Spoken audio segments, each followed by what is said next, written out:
कालिदास जी की कथा सुनते हैं। आपने कालिदास जी के बारे में पढ़ा है? साहित्य में तो कहते हैं उपमा कालिदास, सबसे प्रसिद्ध उपमा जो है, उपमा के लिए कालिदास को जाना जाता है। क्योंकि श्री कालिदास जी ने जैसी जैसी उपमाएं दी हैं वैसी देना और समझ पाना बड़ा कठिन काम। बड़ी सुंदर सुंदर उपमा। उपमा मतलब आप समझे, तुलना, जो कालिदास जी की। इसलिए साहित्य में कालिदास जी को उपमा के लिए ही जाना जाता है, विशिष्ट।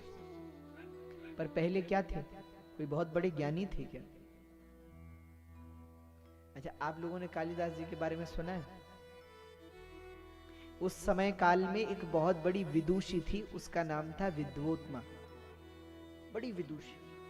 उसका निश्चय था कि जो मुझे शास्त्रार्थ में हराएगा, राजा की पुत्री थी, राजकुमारी थी, पर राजकुमारी होने के साथ बड़ी विदुषी।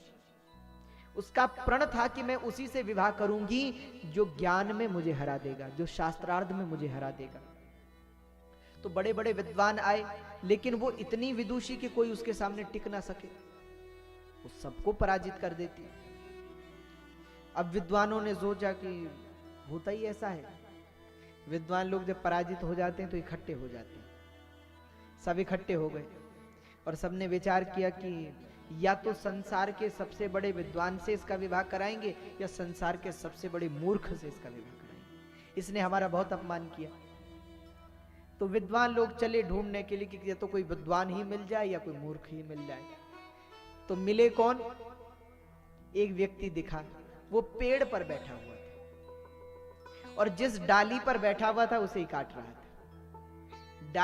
डाली के एक सिरे पर, एक किनारे पर बैठा है और जो हिस्सा वृक्ष से जुड़ा हुआ है उसे काट रहा है। तो विद्वानों ने उसे रोका कि भैया रुको रुको। उसने कहा कि हम क्यों रुके, हम अपना काम करें। उसने कहा काम तो कर रहे हो पर डाली काटोगे गिर जाओगे। भाई जिस डाली पर बैठे उसी को काट रहे हो, गिर जाओगे। उसने कहा कि हम तो डाली काट रहे हैं, इसमें हम क्यों गिरेंगे। विद्वानों ने कहा भाई इससे बड़ा मूर्ख जगत में दूसरा नहीं हो सकता, जो जिस डाली पे बैठा है उसी काट रहा है। तो विद्वानों ने उसे बुलाए, बोले जरा नीचे उतरो, नीचे आओ। उसने कहा कि हम नीचे क्यों आए। तो विद्वानों ने कहा कि हम तुम्हारा विवाह कराएंगे। और विवाह के नाम पे मूर्ख लोग बड़े खुश हो जाते हैं,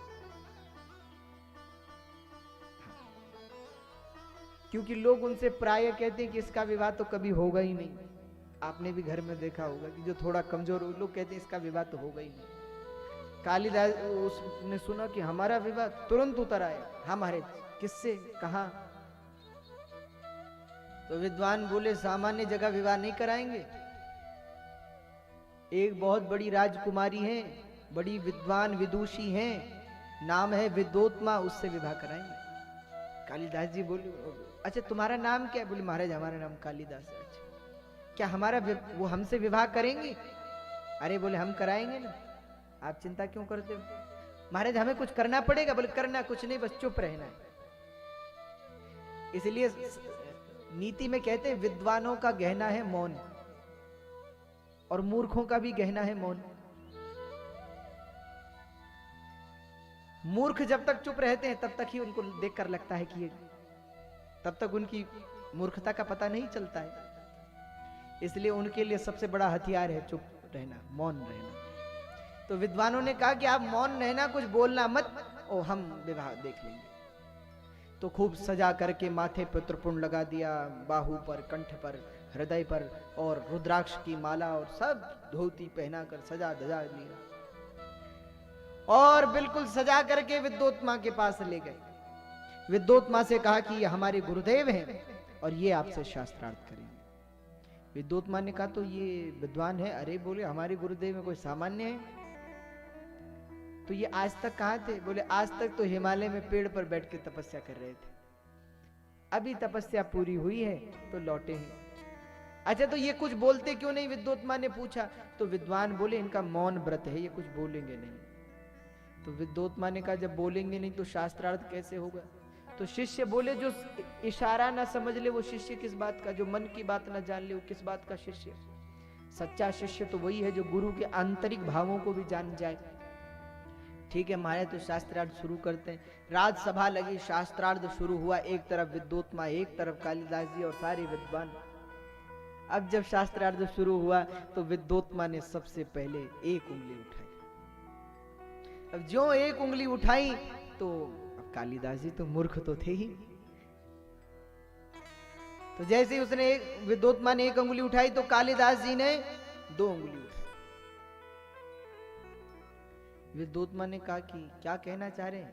विद्वानों ने पूछा कि आप क्या कह रही हैं? तो विद्वोत्मा ने कहा हम तो कह रहे हैं एको ब्रह्म द्वितीयो नास्ति, ब्रह्म एक है। अच्छा कालिदास जी अब समझे कि ऐसा कह रहे हैं। कालिदास जी ने तो सोचा कि ये कह रहे कि अच्छा हमसे शास्त्रार्थ करने आए हो, तुम्हारी एक आंख फोड़ देंगे। तो कालिदास जी ने कहा कि तुम हमारी एक आंख फोड़ोगी तो हम दोनों फोड़ देंगे।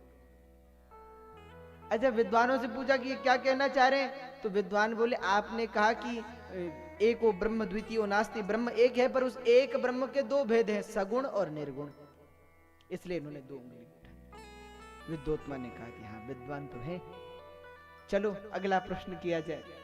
अगला प्रश्न किया तो हाथ दिखाया। अब हथेली दिखाई, हाथ दिखाया तो कालिदास जी ने देखा और फिर मुष्टिका दिखाई। अच्छा विद्वोत्मा ने पूछा कि ये क्या कह रहे हैं? विद्वानों ने कहा आपने क्या कहा? बोले हम तो कह रहे हैं कि 5 तत्वों से, 5 महाभूतों से शरीर बना है। क्षिति जल पावक गगन समीरा, पंच रचित यह अधम शरीरा। कालिदास जी ने सोचा अच्छा, कालिदास जी तो सोच रहे थे कि ये कह रहे कि अच्छा हमारे प्रश्न का उत्तर दोगे तो एक थप्पड़ लगाएंगे। तो कालिदास जी ने कहा तुम हमें थप्पड़ मारोगे, हम तुम्हें। विद्वानों से पूछा कि क्या कह रहे हैं? विद्वान बोले आपने ये कहा, हमारे गुरुदेव कह रहे हैं कि 5 महाभूत जब तक अलग अलग होते हैं तब तक शरीर नहीं बनता, जब इकट्ठे हो जाते हैं तब शरीर बनता है। विद्वोत्मा ने कहा कि ये तो बड़े विद्वान है, अब ज्यादा शास्त्रार्थ क्या करना, अब विवाह कर लेते। तो विवाह हो गया। अब जब विवाह हो गया तो विद्वोत्मा तो विदुषी थी, उसे पता करने में कितना समय लगता कि मूर्ख है। थोड़े ही समय में विद्वोत्मा को पता चल गया कि ये तो मूर्ख है। और मूर्ख होने की भी एक अजीब कहानी है। कहते हैं बाहर खिड़की से ऊंट जा रहा था, विद्वोत्मा ने पूछा ये क्या है, और कालिदास बोलना तो चाह रहे थे कि उष्ट्र, ऊंट संस्कृत में, और बोल रहे थे कुछ और। तो विद्वोत्मा समझ गई कि ये मूर्ख है, हमारे साथ छल हुआ है, अब क्या करें? तो विद्वोत्मा ने धक्के मारकर कालिदास जी को निकाल दिया कालिदास जी। अब कालिदास जी को जब निकाल दिया तो कालिदास जी को बड़ा दुख हुआ। पत्नी ही जब अपमान करे तो बड़ा कष्ट होता है, और पहली बार करे तब और ज्यादा कष्ट होता है। अब कालिदास जी को तो बड़ा कष्ट हुआ कि बताओ हमारी पत्नी ने हमें निकाल दिया, अब जी के क्या करेंगे, आत्महत्या करेंगे, मर जाएंगे। तो मूर्ख तो थे ही, आत्महत्या करने के लिए निकल चले। कहते हैं दूर से देखा ये कुआं, तो सोचा किसी कुएं में छलांग लगाएंगे और मर जाएंगे। और अब जब दौड़ते हुए आए उधर से कि अब छलांग लगाएंगे, और जैसे ही छलांग लगाई तब देखा कि कुएं में तो पानी ही नहीं है। ऐसे देखो, यही तो मूर्ख की पहचान है। आत्महत्या भी करते तो पहले देख तो लेते कि कुएं में पानी भी है कि नहीं है। अब कुएं में पानी था ही नहीं। कहते वहां एक महात्मा बैठ करके तपस्या करते थे, और उनके द्वारा प्रतिष्ठित वहां काली माता की मूर्ति थी।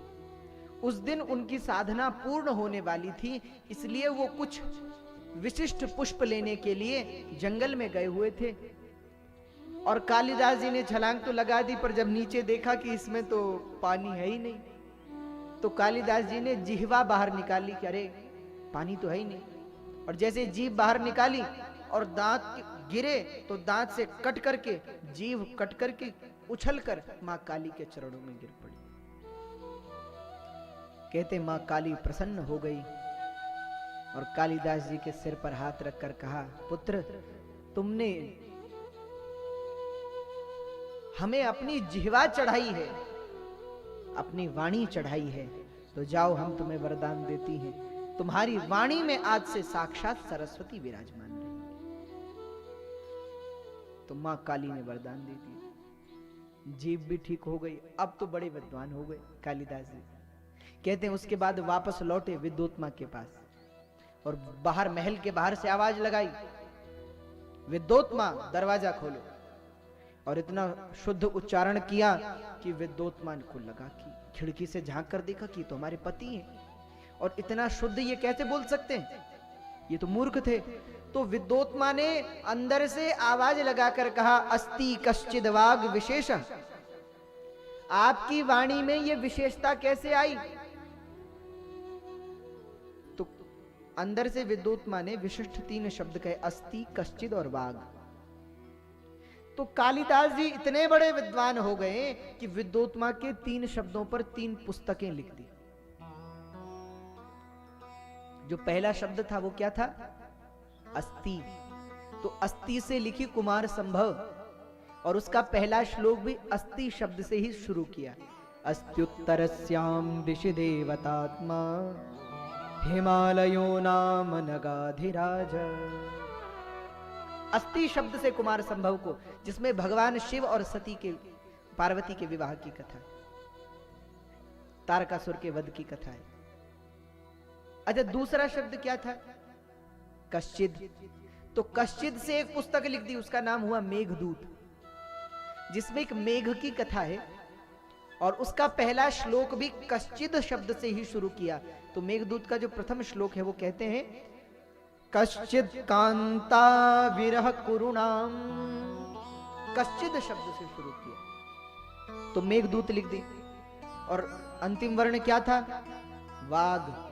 तो वाग शब्द से रघुवंश महाकाव्य लिख दिया, और रघुवंश को शुरू किया तो वाग ही शब्द से, इसलिए रघुवंश के प्रथम श्लोक में कहते हैं कि वागर्था विवसं पृक्तौ वागर्था प्रतिपत्तये जगत पितरौ वंदे पार्वती परमेश्वरौ। तो रघुवंश के राजा महाराज दिलीप का चरित्र लिख दिया, और उनके द्वारा नंदिनी की सेवा किस प्रकार से गुरु के आश्रम में करते हैं, तो रघुवंश महाकाव्य लिख दिया। तो बोलो, जब कालिदास जी जैसा कोई मूर्ख इतना बड़ा विद्वान हो सकता है, तो क्या ज्ञान पाना कठिन है?